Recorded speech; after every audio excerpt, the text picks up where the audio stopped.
The Marvel Cinematic Universe media franchise features many fictional elements including locations, weapons, and artifacts. While many of these features are based on elements that originally appeared in the American comic books published by Marvel Comics, some features were created specifically for the MCU. Development.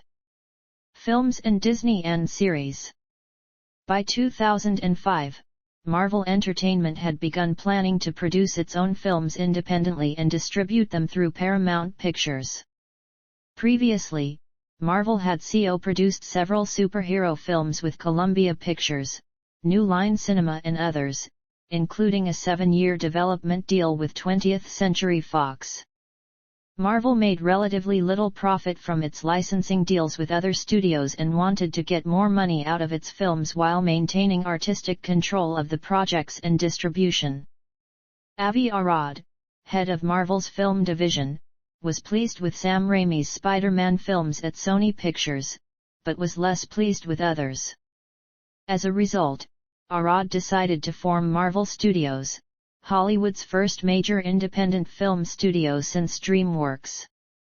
Kevin Feige, Arad's second-in-command, realized that unlike Spider-Man and the X-Men, whose film rights were licensed to Sony and Fox, respectively, Marvel still owned the rights to the core members of the Avengers. Feige, a self-described fanboy, envisioned creating a shared universe, just as creators Stan Lee and Jack Kirby had done with their comic books in the early 1960s. To raise capital, the studio secured funding from a 7-year, $525 million revolving credit facility with Merrill Lynch.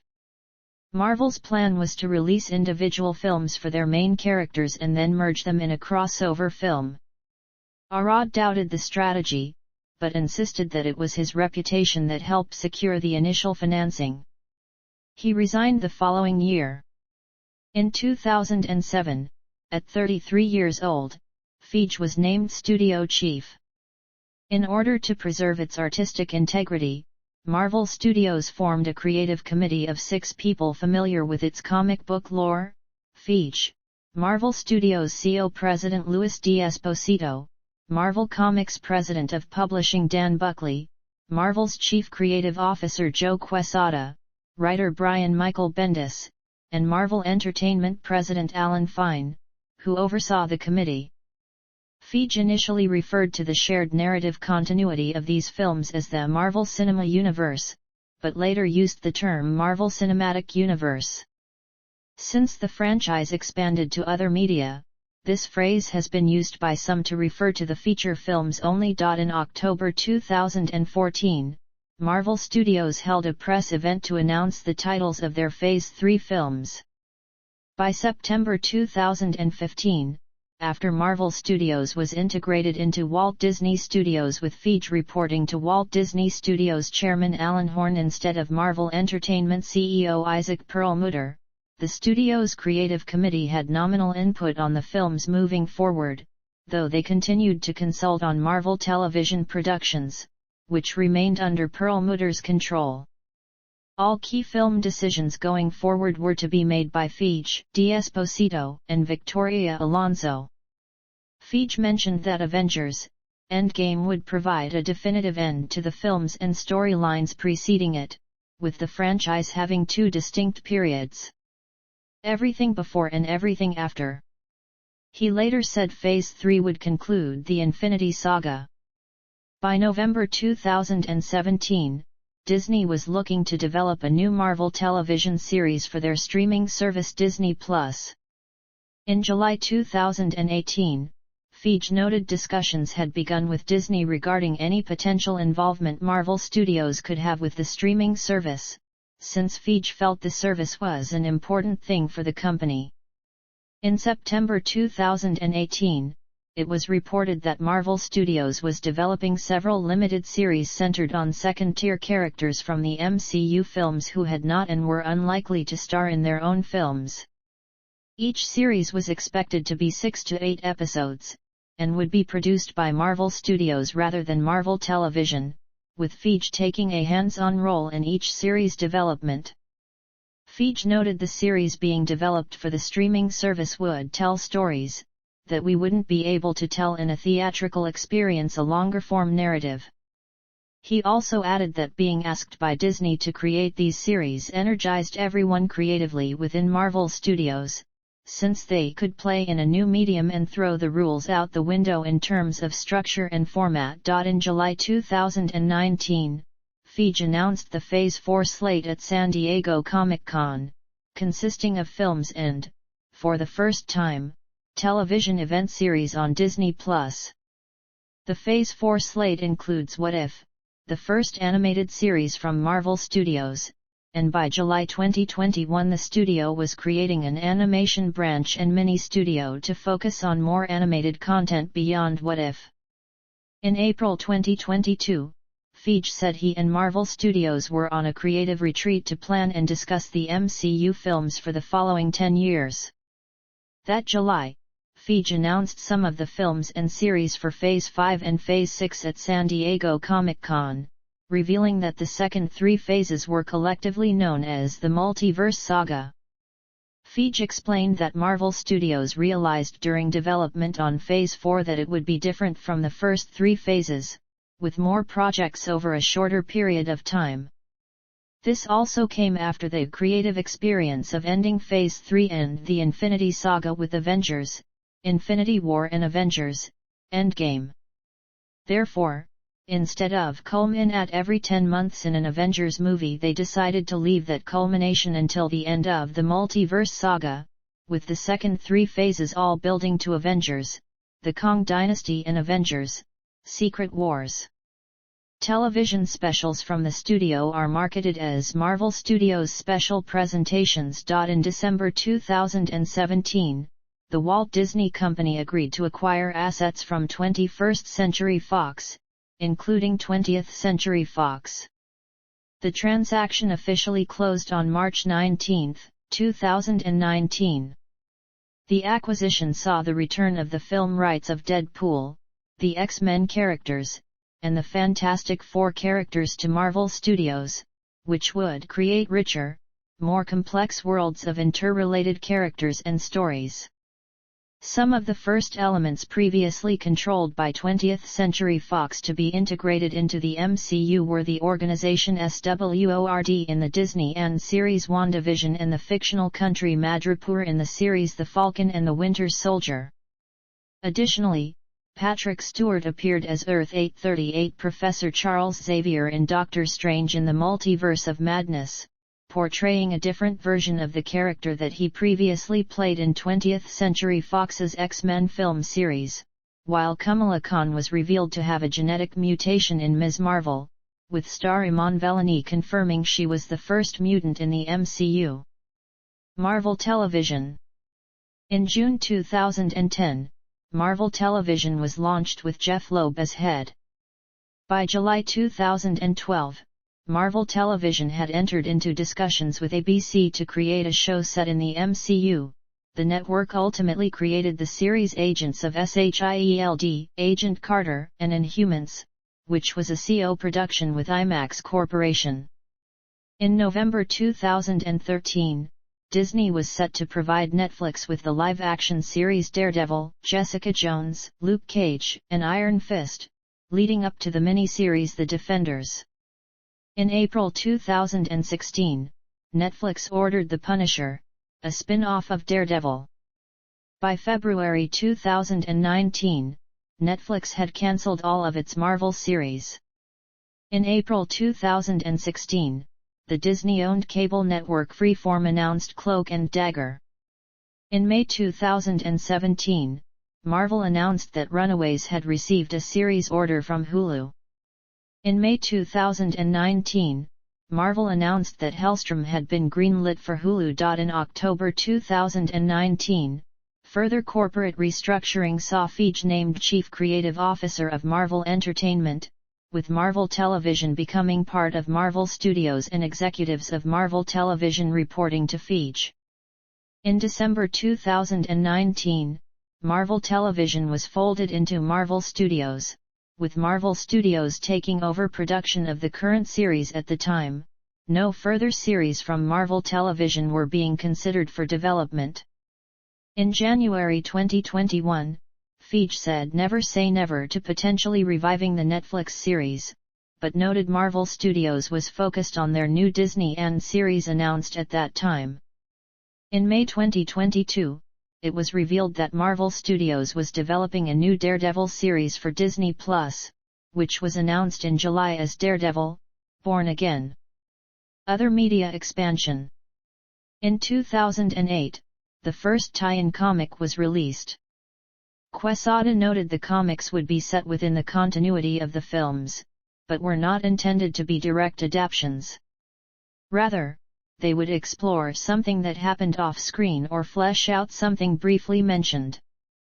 Feige was involved with the creation of the comics, with the film's screenwriters sometimes as well. Marvel Comics worked with Brad Winderbaum, Jeremy Lacham, and Will Corona Pilgrim at Marvel Studios to decide which concepts should be carried over from the Marvel Comics universe to the Marvel Cinematic Universe, what to show in the tie-in comics, and what to leave for the films. Marvel has clarified which of the tie-in comics are considered canonical MCU stories, with the rest merely inspired by the MCU, where we get to show off all the characters from the film in costume and in comic form. In August 2011, Marvel announced a series of direct-to-video short films called Marvel One-Shots, the name derived from the label used by Marvel Comics for their one-shot comics. CO producer Brad Winderbaum called the short films a fun way to experiment with new characters and ideas and to expand the MCU. Each short film is designed to be a self-contained story that provides more backstory for characters or events introduced in the films. In March 2015, Marvel's Vice President of Animation Development and Production, Court Lane, stated that animated tie-ins to the MCU were in the works. That July, Marvel Studios partnered with Google to produce the phone news program WHIH Newsfront with Christine Everhart, a series of in-universe YouTube videos serving as the center of a viral marketing campaign to promote the films and universe. In December 2016, a 6-part web series, Agents of SHIELD, Slingshot, was revealed, which debuted on ABC.com on December 13, 2016. It follows Elena Yo-Yo Rodriguez on a secret mission, shortly before the start of Agents of S.H.I.E.L.'s 4th season, with Natalia Cordova-Buckley reprising her role. In September 2019, Sony created a real version of the fictional The Daily Bugle website as part of a viral marketing campaign to promote the home media release of Spider-Man: Far From Home. Inspired by real-world conspiracy-pushing websites such as that of Alex Jones, the website features J.K. Simmons reprising his role as J. Jonah Jameson in a video where he speaks out against Spider-Man before asking viewers to like and subscribe. In December 2020, Marvel Studios announced I Am Groot, a series of photorealistic animated shorts starring Baby Groot for Disney+. Business practices. Marvel Studios often puts together a lookbook of influences from the comics and art by Marvel's visual development department, to create a visual template for a project. These are put together at company retreats, which the studio holds every 18 months or so to plan out and develop the phases of the MCU. These lookbooks are not always shown to directors, though, with Marvel sometimes preferring to let the director offer their own ideas first. When choosing a director for a project, Marvel Studios looks for filmmakers to hire who are able to guide a film, with some of their choices considered out of left field, given a director's previous work. Feige remarked, "You don't have to have directed a big, giant visual effects movie to do a big, giant visual effects movie for us. You just have to have done something singularly sort of awesome." The studio ensures directors are open to the idea of the shared universe and are willing to include connective material, such as Kenneth Branagh and Joe Johnston needing to include Avengers set-up scenes in Thor and Captain America, the First Avenger, respectively. Marvel Studios usually has a big idea they would like to explore or build to in a project, such as Hydra infiltrating SHIELD in Captain America, The Winter Soldier, with it up to the filmmakers to interpret and improv a little bit to get there. After these ideas have been developed, the creative team then begins to explore ideas happening in other future projects to see how to make any larger universe connections. There was large amount of collaboration between the Russo brothers and writers Christopher Marcus and Stephen McFeely with the other Phase 3 directors and writers to make sure everything line up right for the MCU's culmination in Avengers, Infinity War and Avengers, Endgame. Marvel Studios also began contracting their actors for multiple films, including signing actor Samuel L. Jackson to a then unprecedented 9-movie contract. Feige said the studio has all actors sign contracts for multiple films, with the norm being for 3 or more, and the 9 or 12 film deals more rare. Actors' contracts also feature clauses that allows Marvel to use up to 3 minutes of an actor's performance from one film in another, which Marvel describes as bridging material. By the start of Phase 4, Marvel Studios was no longer contracting actors for a large number of projects, with deal lengths varying for each actor and project. Feige said the studio was looking for actors who were excited to join the franchise and appear in multiple projects without being locked into contractual obligations. He also noted that they were starting to include theme park attractions in actors' deals. In August 2012, Marvel signed Joss Whedon to an exclusive contract through June 2015 for film and television. With the deal, Whedon would contribute creatively on Phase 2 of the MCU and develop the first television series set in the universe. In April 2017, James Gunn revealed he would be working with Marvel to help design where stories go, and make sure the future of the Marvel Cosmic Universe is as special and authentic and magical as what we have created so far. By December 2020, because of the impact COVID-19 had on theaters and film studios shifting away from theatrical releases, Marvel Studios began exploring updated contracts for actors, writers, directors, and producers to receive adjusted compensation in the event a film had to debut on Disney and instead of in theaters. The Wrap reported it was believed the new contracts would only apply to films about to enter production, and was unclear if any adjustments would be made to contracts for films already completed but not yet released. For Marvel Television, Loeb explained that they saw themselves as producers providing support to the showrunner. We're involved in every aspect of the production, whether it's being in the writer's room, editing on set, casting. Every step of the production goes through the Marvel team to tell the best story that we can. He added that the studio is able to work on so many series across different networks and platforms because all they needed was one person from the studio working on each series to help guide the process. Actors appearing in Marvel television series, such as Charlie Cox and Adrienne Palicki, were contractually obliged to appear in a Marvel film if asked. When developing the crossover miniseries The Defenders, showrunner Marco Ramirez consulted with the creators of all the individual Marvel Netflix series, having them read each of the scripts for the Defenders and provide insight into individual characters' worlds. In December 2021, Feige confirmed that Cox would reprise the role of Daredevil in Marvel Studios' MCU productions, with Cox first reprising the role in the film Spider-Man: No Way Home. Additionally, D'Onofrio first reprises his role as Kingpin in the Disney and series Hawkeye. Feature films. Marvel Studios releases its films in groups called phases. The Infinity Saga. The first 3 phases are collectively known as the Infinity Saga. Phase 1 consists of Iron Man, The Incredible Hulk, Iron Man 2, Thor, and Captain America, the First Avenger, and concludes with the crossover film The Avengers. Phase 2 comprises Iron Man 3, Thor, The Dark World, Captain America, The Winter Soldier, Guardians of the Galaxy, Avengers, Age of Ultron, and Ant-Man.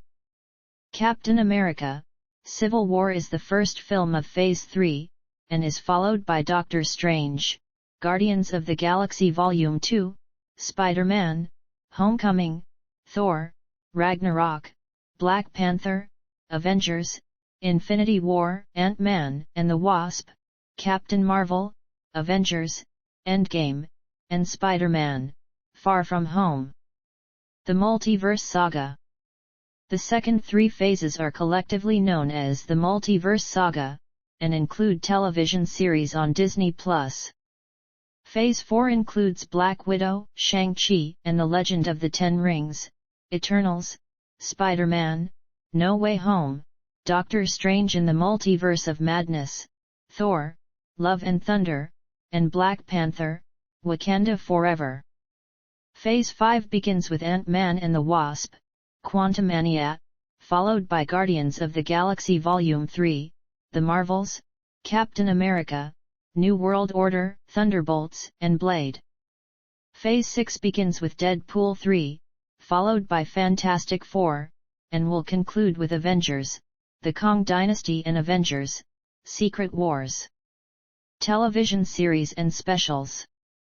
Marvel Television Series. Marvel Television produced multiple television series set in the MCU across broadcast, streaming, and cable. The Marvel Heroes series Agents of S.H.I.E.L.D., Agent Carter, and Inhumans aired on ABC, the Marvel Knights series Daredevil, Jessica Jones, Luke Cage, Iron Fist, the crossover miniseries The Defenders, and The Punisher streamed on Netflix. Young adult series included Runaways streaming on Hulu and Cloak and Dagger airing on Freeform, and the Hulu series Hellstrom was originally intended to be the start of a planned adventure into Fear franchise. Marvel Studios series. Beginning with Phase 4, television series, which released on Disney+, were included as part of the phases in addition to their feature films. Phase 4 includes the series WandaVision, The Falcon and the Winter Soldier, the first season of Loki, the first season of the animated series What If, Hawkeye, Moon Knight, Ms. Marvel, and She-Hulk, Attorney at Law. The television specials Werewolf by Night and the Guardians of the Galaxy Holiday Special are also included in the phase. Phase 5 includes the second season of What If, Secret Invasion, Echo, the second season of Loki, Ironheart, Agatha, Coven of Chaos, and Daredevil, Born Again. Short films. Marvel One-Shots. Marvel One-Shots are a series of direct-to-video short films that are included as special features in the MCU films' Blu-ray and digital distribution releases. The films included The Consultant, A Funny Thing Happened on the Way to Thor's Hammer, Item 47, Agent Carter, and All Hail the King. Following the one-shots becoming available on Disney and in January 2022, Marvel classified the Team Thor mockumentary shorts as one-shots. Team Thor is a series of direct-to-video mockumentary short films that were released from 2016 to 2018, consisting of Team Thor, Part 2, and Team Daryl, all written and directed by Taika Waititi. I am Groot/I. None. Other media. Digital series. WHIH Newsfront is an in-universe current affairs show that serves as a viral marketing campaign for some of the MCU films, created in partnership with Google for YouTube. The campaign is an extension of the fictional news network WHIH World News, which is seen reporting on major events in many MCU films and television series. Leslie Bibb reprises her role as Christine Everhart from the Iron Man films. Agents of S.H.I.E.L.D. Slingshot is a digital series created for ABC.com and produced by Marvel Television that is a supplement to Agents of S.H.I.E.L.D., with the main cast reprising their roles. The first 2 seasons of the Daily Bugle are an in-universe current affairs show serving as viral marketing campaign for the films Spider-Man, Far From Home and Spider-Man, No Way Home, with the videos released on YouTube and TikTok. It is based on the fictional sensationalist news outlet of the same name that appears in the MCU itself, based on the fictional newspaper agency of the same name appearing in several Marvel Comics publications. J.K. Simmons and Ango-Yuri Rice reprise their roles as J. Jonah Jameson and Betty Brant from the Spider-Man films. Comic books. Multiple limited series or one-shot comics have been published by Marvel Comics that tie into the MCU films and television series.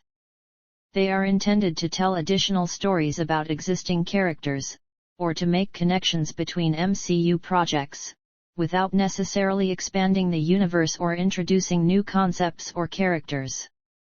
Books.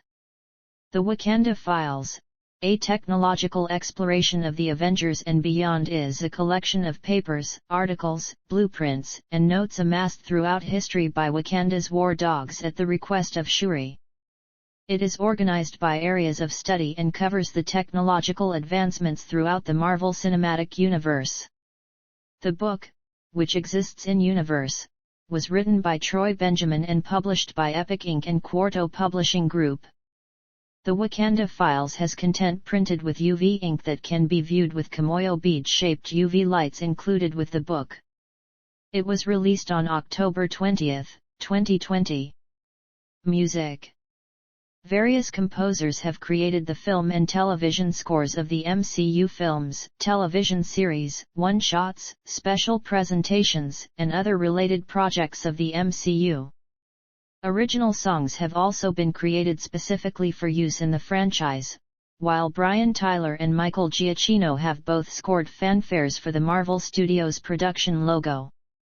Timeline. As depicted in the MCU. During Phase 1 of the MCU, Marvel Studios lined up some of their film stories with references to one another, though they had no long-term plan for the shared universe's timeline at that point. Iron Man 2 is set 6 months after the events of Iron Man, and around the same time as Thor, according to comments made by Nick Fury. Several of Marvel's one-shot films also occur around the events of Phase 1 films, including The Consultant, A Funny Thing Happened on the Way to Thor's Hammer, Item 47, and Agent Carter. Wanting to simplify the in-universe timeline, the Phase 2 films were set roughly in real time relating to the Avengers. Iron Man 3 takes place about 6 months later, during Christmas. Thor, The Dark World is set 1 year later, and Captain America, The Winter Soldier is 2 years after.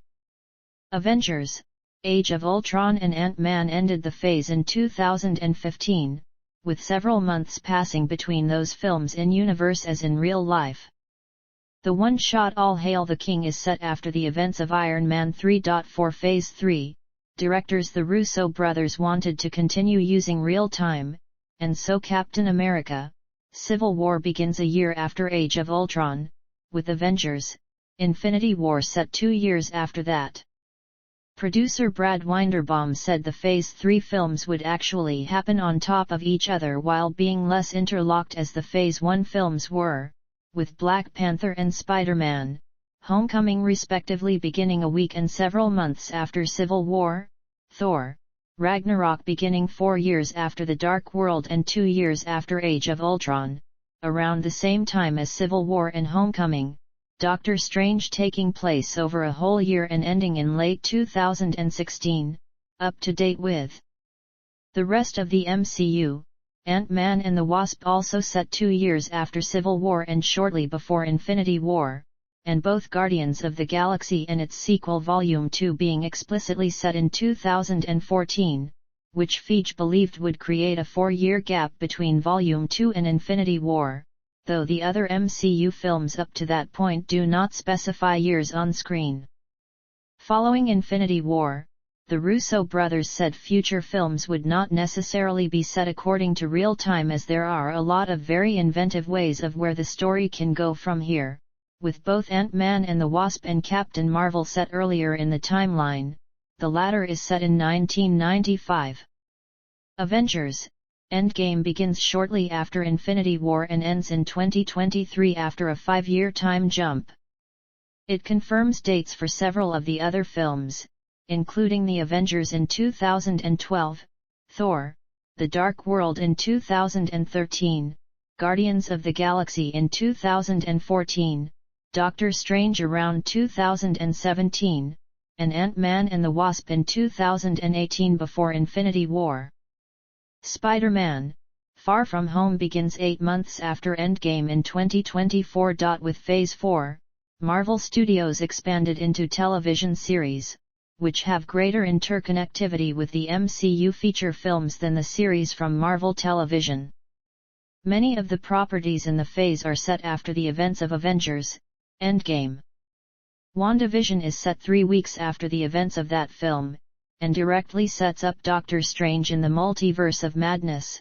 The first season of Loki continues from the 2012 events seen in Endgame, but much of the series exists outside of time and space given the introduction of the Time Variance Authority. It also ties in with Multiverse of Madness. What If?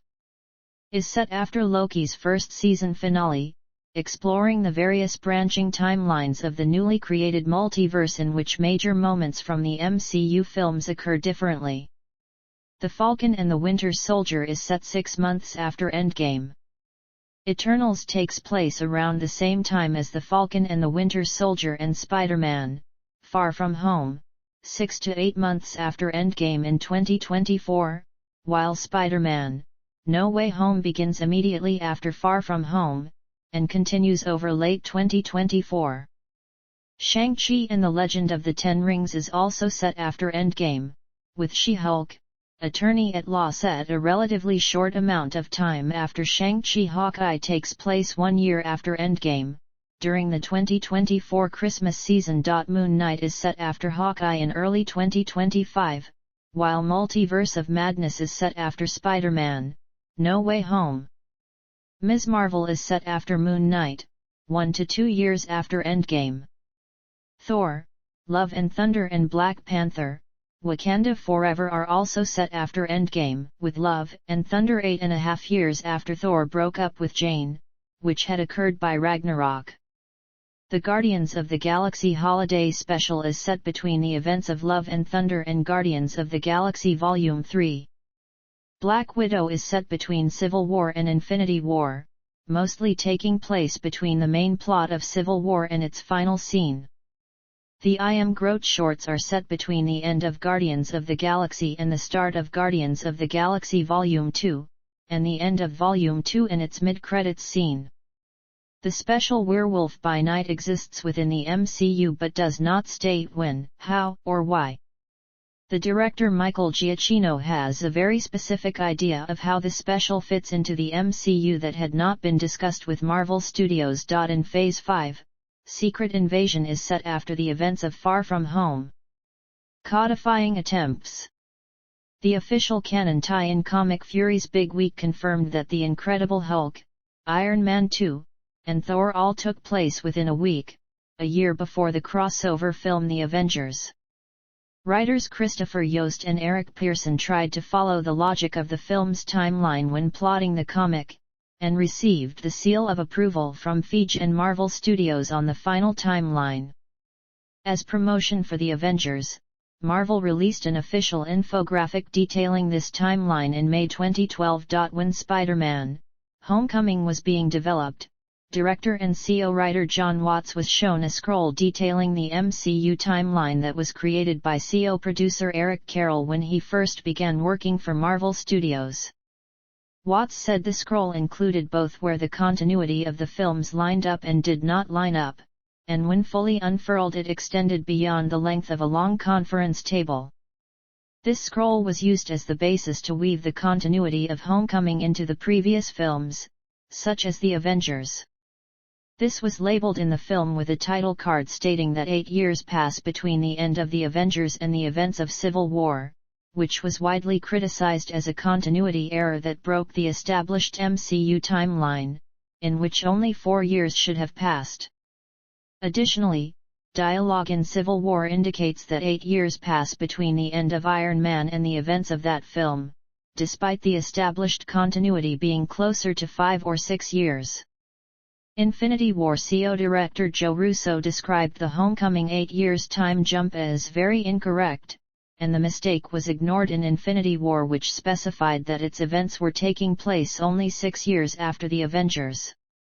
The public response to the Homecoming mistake inspired Marvel Studios to release a new timeline for all 3 phases, and in November 2018, a timeline, specifying dates for the events in each film released to that point, was included as part of the sourcebook. Marvel Studios, the first 10 years, celebrating the 10-year anniversary of the MCU. This timeline ignores the 2 8-year continuity errors, but also contradicts the events of Black Panther and Infinity War by placing them in 2017.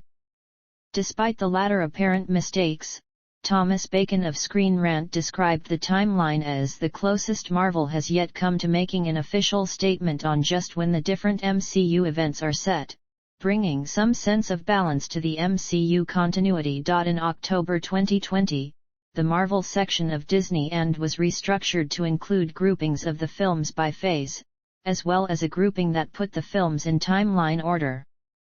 Bacon felt the placement of Thor: The Dark World between the Avengers and Iron Man 3 and Black Panther after Captain America: Civil War in this timeline corrected previous issues with their placement in the November 2018 first 10 years timeline, and was glad Disney and Marvel recognize it's possible to watch these movies in anything other than release order, legitimize this viewing experience.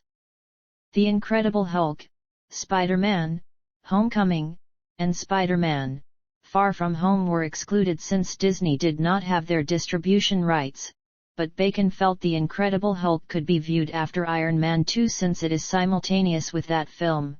Homecoming could come after Black Panther, and Far From Home could be viewed after Avengers: Endgame.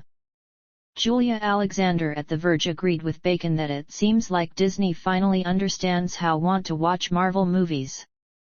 In June 2022, Homecoming became available on Disney and in the United Kingdom and Australia, while Far From Home became available on Disney and in Japan the following month. Both were added to the Disney and timeline in those territories. By August 2022, The Incredible Hulk was added to the Disney and timeline in territories it was available in, such as Spain and Japan. By August 2022, Marvel Studios had hired an individual to keep track of the placement of the studio's projects in the MCU timeline. As of She-Hulk, Attorney at Law, the Disney and timeline order is Captain America, The First Avenger, Agent Carter, Captain Marvel, Iron Man 2, The Incredible Hulk.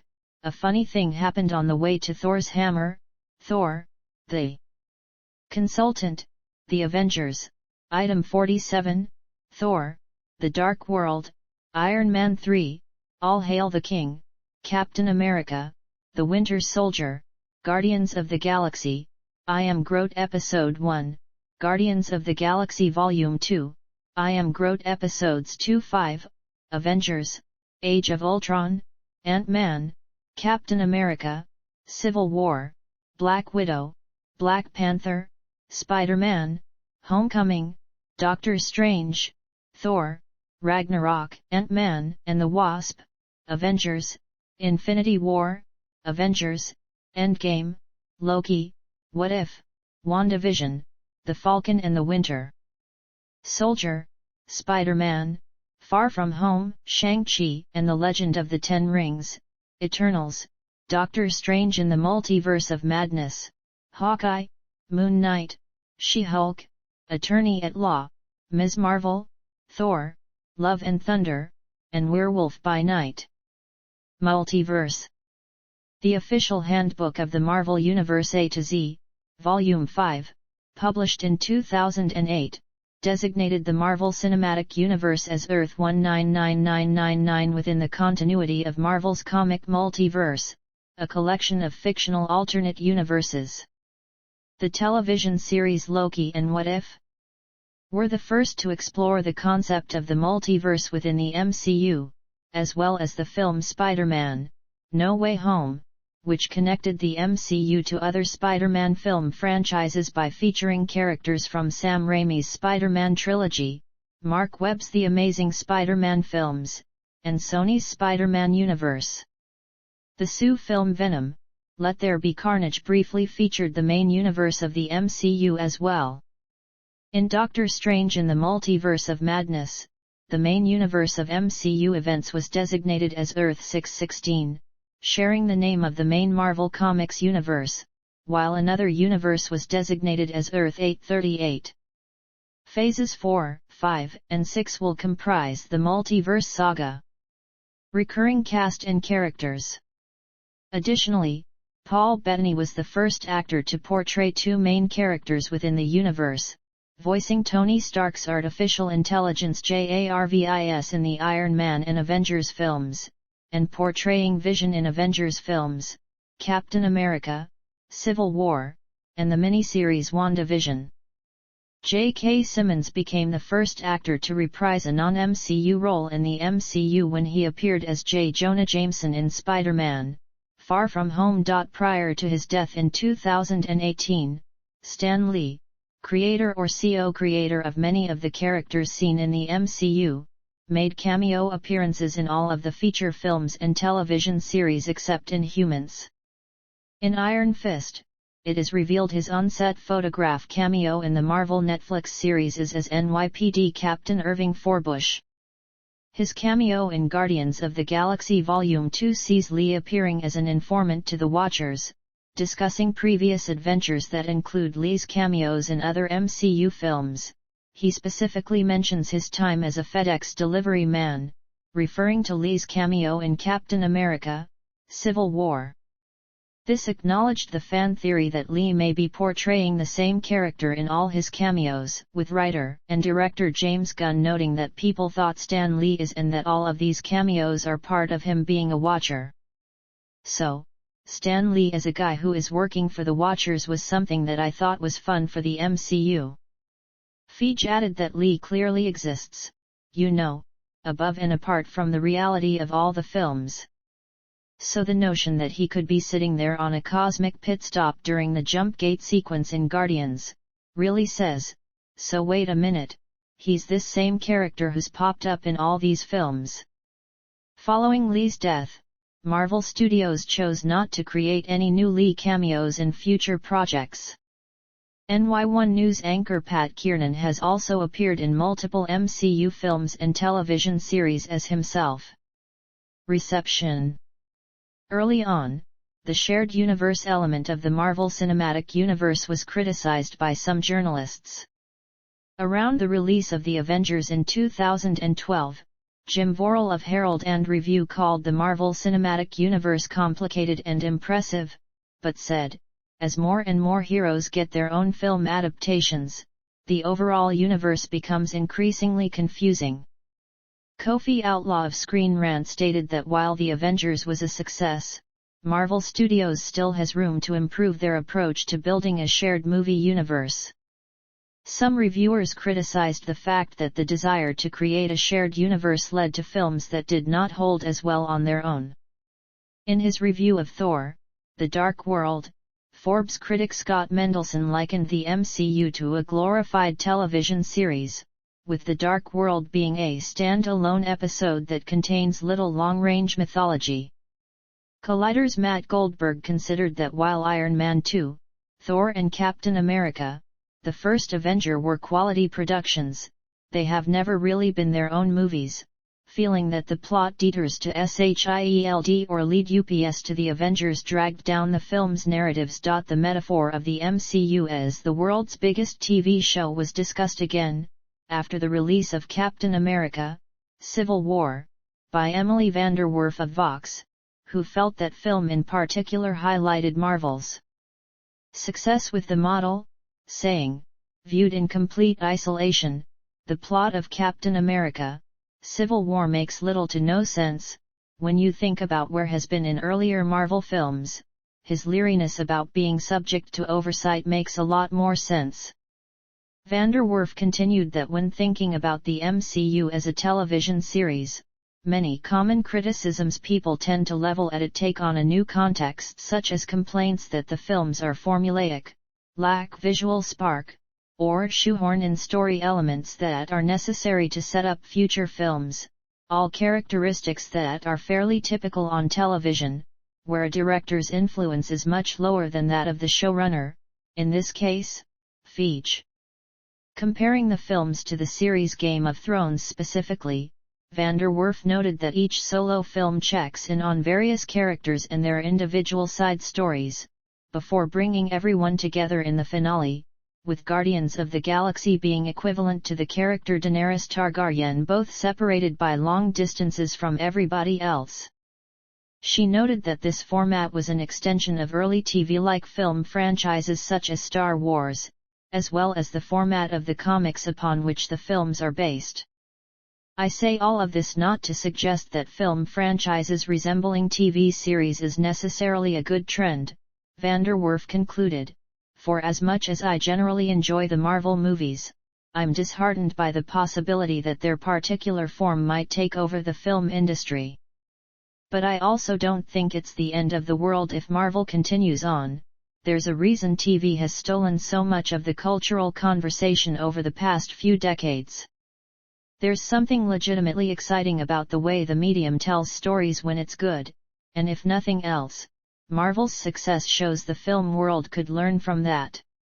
Following the conclusion of Season 1 of Agents of S.H.I.E.L.D., Mary McNamara at the Los Angeles Times praised the connections between that series and the films, stating that never before has television been literally married to film, charged with filling in the backstory and creating the connective tissue of an ongoing film franchise, is now not only a very good show in its own right, it's part of Marvel's multi-platform city-state. It faces a future of perpetual reinvention, and that puts it in the exhilarating first car of television's roller coaster ride toward possible world domination. Terry Schwartz of ZAP2IT agreed with this sentiment, stating that the fact that so influenced the show is game-changing in terms of how the mediums of film and television can be interwoven, though the fault there seems to be that Agents of S.H.I.E.L.D. had to bide time until the Winter Soldier's release, which led to much criticism. In January 2015, Michael Doran of Newsarama and Graham McMillan of The Hollywood Reporter had a point-counterpoint debate in response to the first Ant-Man trailer.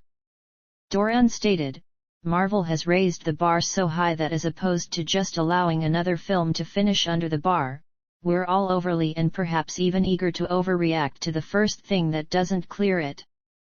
McMillan responded, "At this point, Marvel's brand is such that I'm not sure it can offer up something like without it seeming like a crushing disappointment. Part of Marvel's brand is that it doesn't offer the kind of run-of-the-mill superhero movie that you're talking about, that it's, at least, different enough to tweak and play with the genre somehow. The fact that there's such upset about this trailer being, well, okay, suggests to me that the audience is expecting something to knock their socks off." Doran concluded, "That does seem to be the point here, the expectations fans now have for everything Marvel Studios. Marvel is going to eventually falter." After seeing the portrayal of Yellow Jacket in Ant-Man, the antagonist of the film, McMillan noted, "It's hardly a secret that Marvel Studios has a bit of a problem when it comes to offering up exciting characters for their heroes to fight against.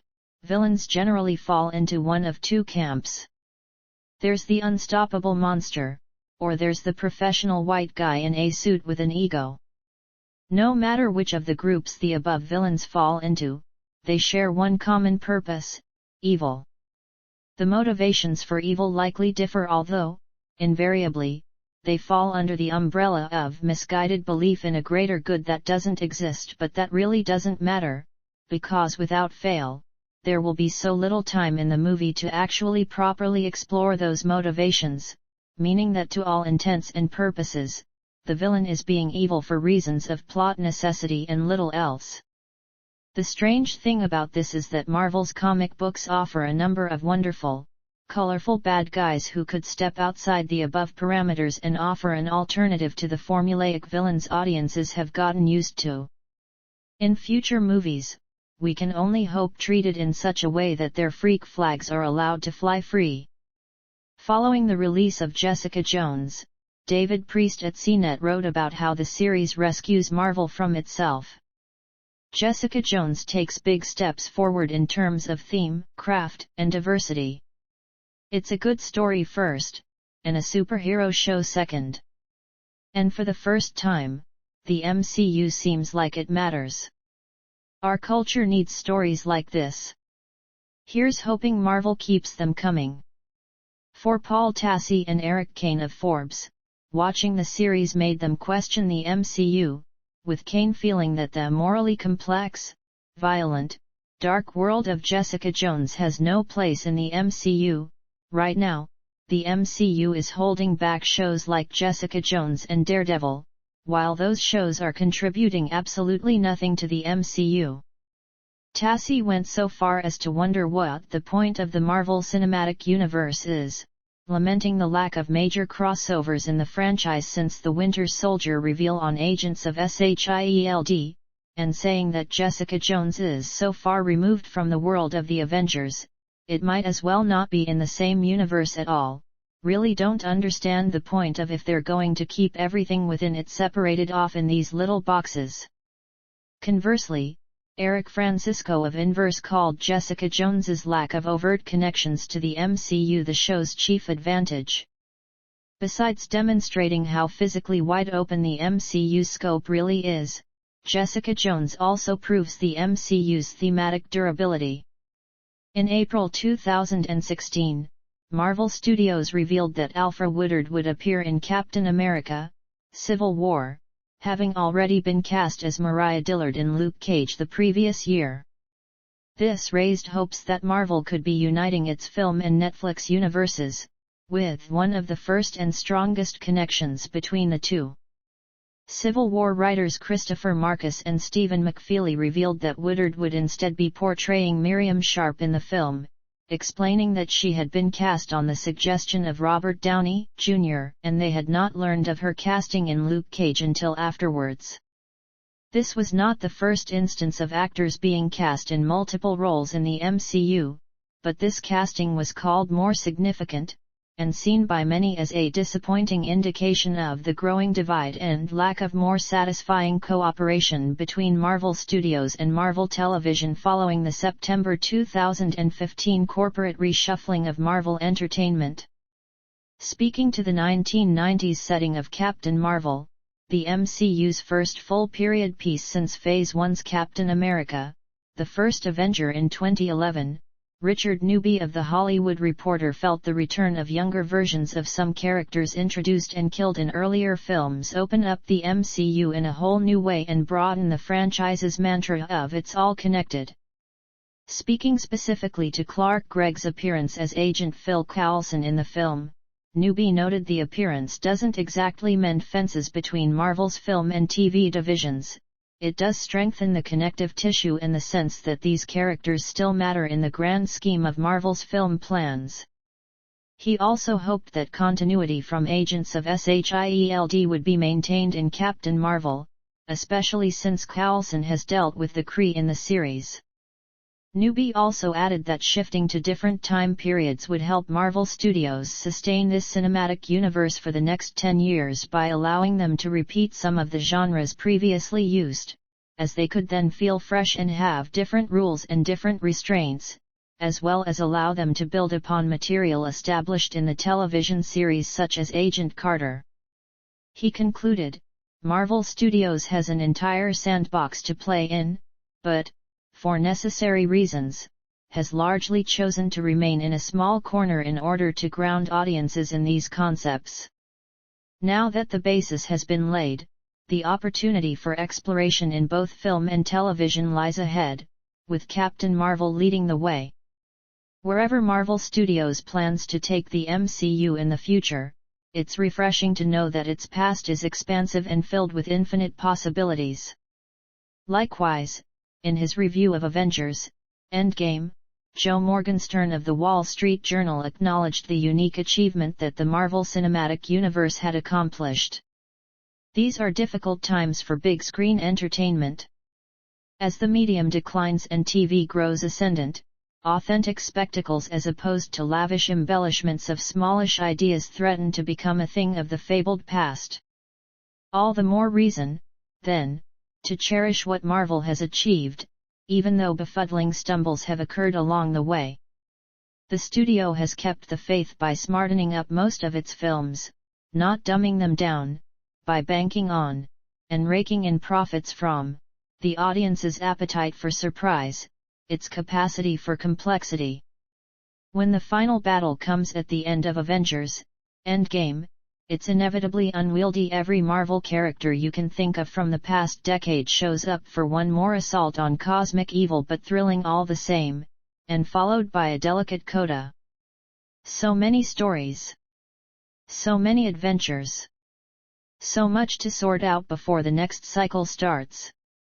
Many famous filmmakers expressed different views both on the success and quality of MCU. In October 2019, filmmaker Martin Scorsese openly criticized Marvel films in an interview and during a David Lean lecture in London, later expanded in an op-ed in the New York Times, asserting that these films are not cinema, but are instead the equivalent of theme park rides that lack mystery, revelation, or genuine emotional danger. He also stated that such films are corporation products that have been market researched, audience tested, vetted, modified, revet and remodified until they're ready for consumption, and that the invasion of such theme park films in theaters crowded out films by other directors. Scorsese's remarks were dismissed by directors of MCU films such as Joss Whedon and James Gunn, while they were defended by Francis Ford Coppola, who described the potential effect of Marvel films in the film industry as despicable. In September 2021, director Denis Villeneuve noted that Marvel films are nothing more than a cut and paste of others that have turned us into zombies a bit. In February 2022, director Roland Emmerich felt large blockbuster films such as the MCU and Star Wars films were ruining our industry a little, since nobody does anything original anymore. Conversely, George Miller stated, "To me, it's all cinema. I don't think you can ghettoize it and say, oh, this is cinema or that is cinema. It applies to all the arts, to literature, the performing arts, painting, and music, in all its form. It's such a broad spectrum, a wide range, and to say that anyone is more significant or more important than the other, is missing the point. It's one big mosaic and each bit of work fits into it." Marvel's audience was studied by Morning Consult, which found that only 9% of Marvel's fan base is Gen Z, 64% of fans are white adults, and 42% of fans live in suburban areas. Cultural impact. Other studios. After the release of The Avengers in May 2012, Tom Russo of Boston.com noted that aside from the occasional novelty such as Alien vs. Predator, the idea of a shared universe was virtually unheard of in Hollywood. Since that time, the shared universe model created by Marvel Studios has begun to be replicated by other film studios that held rights to other comic book characters. In April 2014, Tuna Amobi, a media analyst for Standard & Poor's Equity Research Services, stated that in the previous 3 to 5 years, Hollywood studios began planning mega franchises for years to come, opposed to working one blockbuster at a time. Amobi added, "A lot of these superhero characters were just being left there to gather dust. Disney has proved that this can be a gold mine. With more studios now playing the mega franchise game," Doug Kreutz, media analyst for Cowen and Company, feels the allure will eventually die for audiences. If Marvel's going to make 2 or 3 films a year, and Warner Brothers is going to do at least a film every year, and Sony's going to do a film every year, and Fox going to do a film every year, can everyone do well in that scenario? I'm not sure they can. In March 2018, Patrick Shanley of The Hollywood Reporter opined that the key differences between a regular franchise, such as the Fast and the Furious or Pitch Perfect films, and a shared universe is the amount of planning and interweaving that goes into each individual film. It's all too easy to make a film that exists solely for the purpose of setting up future installments and expanding a world, rather than a film that stands on its own merits while deftly hinting or winking at its place in the larger mythos. In that, the MCU has flourished. He felt that Iron Man itself was aimed at being an enjoyable stand-alone experience, not as an overall advertisement for 17 subsequent movies. That mentality has persisted through most of the MCU films over the past decade, which is all the more impressive as its roster of heroes now exceeds the 24 mark. DC Entertainment and Warner Bros. Pictures. 20th Century Fox. Sony Pictures. Academia. In September 2014, the University of Baltimore announced a course beginning in the 2015 spring semester revolving around the Marvel Cinematic Universe, to be taught by Arnold T. Bloomberg. Media Genres. Media Marvels examines how Marvel's series of interconnected films and television shows, plus related media and comic book sources and Joseph Campbell's monomyth of the hero's journey, offer important insights into modern culture as well as Marvel's efforts to establish a viable universe of plot lines, characters, and backstories. Outside Media. Avengers Campus. After the acquisition by Disney in 2009, Marvel films began to be marketed at the Innoventions attraction in Tomorrowland at Disneyland. For Iron Man 3, the exhibit, entitled Iron Man Tech presented by Stark Industries, featured the same armor display that was shown at the 2012 San Diego Comic-Con, with the Marks I-7 and the new Mark XLII. In addition, there was a simulator game, titled Become Iron Man, that used Kinect-like technology to allow the viewer to be encased in an animated Mark XLII armor and take part in a series of tests, in which you fire repulse arrays and fly through Tony Stark's workshop. The game was guided by Jarvis, who is voiced again by Paul Bettany. The exhibit also had smaller displays that included helmets and chest pieces from the earlier films and the gauntlet and boot from an action sequence in Iron Man 3. The exhibit for Thor, The Dark World was called Thor, Treasures of Asgard, and featured displays of Asgardian relics and transports guests to Odin's throne room, where they were greeted by Thor. Captain America, The Winter Soldier's exhibit, Captain America, The Living Legend and Symbol of Courage, featured a meet and greet experience. From May to September 2017, Disneyland Resort featured the Summer of Heroes, which sees members of the Guardians and Avengers making appearances throughout the Disneyland Resort. Additionally, the Guardians of the Galaxy Awesome Dance-Off event was featured, which involved Peter Quill/Star-Lord blasting music from his boombox, along with the Avengers Training Initiative, a limited experience where Black Widow and Hawkeye assemble a group of young recruits to see if they have what it takes to be an Avenger. Marvel-related food and merchandise was also available throughout Hollywoodland at Disney California Adventure during the Summer of Heroes. In March 2018, the Walt Disney Company announced 3 new Marvel-themed areas inspired by the MCU to Disney California Adventure, Walt Disney Studios Paris, and Hong Kong Disneyland. The developments will be designed by Walt Disney Imagineering in collaboration with Marvel Studios and Marvel-themed entertainment. As was established with Guardians of the Galaxy Mission, Breakout, Avengers Campus exists in its own theme park universe that is inspired by the MCU. Being in the MCU multiverse, Avengers Campus has a shared history with the MCU proper, with a few notable exceptions being the blip from Avengers, Infinity War did not occur, and some characters who died, such as Tony Stark, are still alive. Hong Kong Disneyland. Disney California Adventure. Walt Disney Studios Park. I Disney Wish/I. None. Other live attractions. I Avengers S.T.A.T.I.O.N/I. None. Goma exhibit. I Avengers, Damage Control/I. None. Live action specials. I Marvel Studios, Assembling a Universe/I. None. I Marvel 75 Years, From Pulp to Pop/I. None. I Marvel Studios, Expanding the Universe/I. None. Billy New Year's Gala. I Marvel Studios 2021 Disney and Day Special/I. None. Documentary series. I Marvel Studios, Legends/I.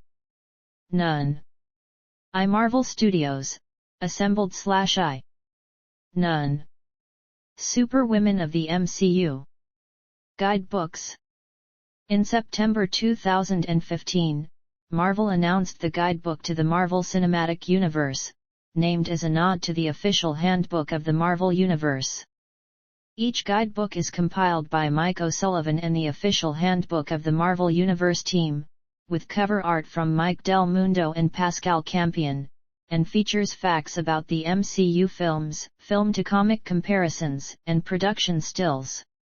Guidebook to the Marvel Cinematic Universe, Marvel's Iron Man, Guidebook to the Marvel Cinematic Universe, Marvel's Incredible Hulk/Marvel's Iron Man 2, Guidebook to the Marvel Cinematic Universe, Marvel's Thor, and Guidebook to the Marvel Cinematic Universe, Marvel's Captain America, the first Avenger, released each month from October 2015 to January 2016, respectively. In November 2018, Marvel and Titan Publishing Group released Marvel Studios, the first 10 years, to celebrate the first 10 years of the Marvel Cinematic Universe, which featured cast interviews, in-depth sections on each film, and an Easter egg guide. In October 2021, a 2-volume book, The Story of Marvel Studios, The Making of the Marvel Cinematic Universe, was released, written by Tara Bennett and Paul Terry. This collection features a look at the evolution of Marvel Studios, personal stories from the 23-film Infinity Saga, and interviews with cast and crew members. Video game tie-ins. IA Mini Marvel/I. None. I The Good, The Bart, and the Loki/I. None.